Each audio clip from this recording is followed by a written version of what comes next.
Bienvenue sur une vidéo théorie sur le GOAT des fusions, le GOAT ultime, rien d'autre que King Gogeta. Bon, cette théorie va essayer de placer le film DBZ Fusion dans une sorte de chronologie.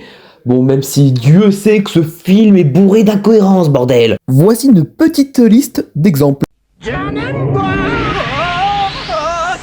Il dégage une énergie extraordinaire. Je n'avais pas ressenti ça depuis mon combat contre Cell. Mais t'as oublié Boo, connard! Donnez-lui la leçon qu'il mérite.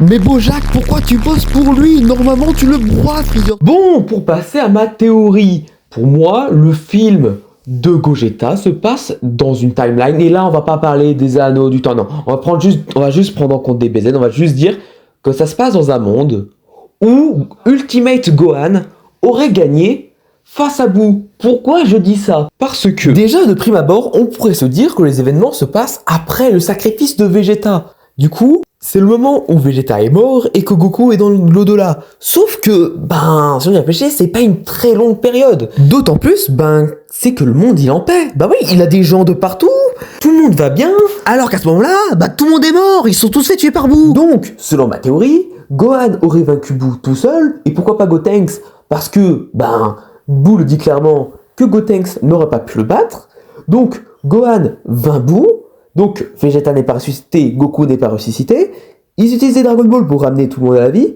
et d'ailleurs on peut douter que le film se passe un an après, parce qu'ils ont réutilisé Dragon Ball, et en sachant qu'il faut un an pour à chaque fois utiliser une Dragon Ball. Donc ceci part un peu sur la théorie, mais on n'a qu'à supposer qu'à la mort de Boo, la machine à laver du mal, je crois qu'ils appellent ça comme ça, va rentrer en surchauffe. Oui, c'est-à-dire qu'elle rentre un an après en surchauffe, mais bon, vous avez vu le branquignol qui bosse, ça se voit qu'il laisse tout faire à la dernière minute.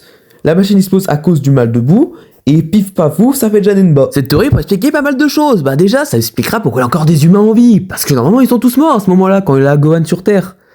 Et aussi, ça pourrait expliquer pourquoi on a en même temps Goku et Vegeta dans l'au-delà, parce que, encore une fois, Goku, il est passé que très peu de temps dans l'au-delà, en même temps que Vegeta, donc bon, c'est un timing plutôt serré. Mais bon, encore une fois, ce n'est que de la théorie, mais au moins ça pourrait expliquer pas mal de choses, et encore ça explique pas tout, parce qu'il y a quand même pas mal d'incohérences, encore une fois. Le film est quand même bourré d'incohérences, même si c'est pour moi le meilleur film des BZ, et de loin, ce film est malheureusement bourré d'incohérences, et de scènes qu'on s'y attend pas, n'est-ce pas Chichi?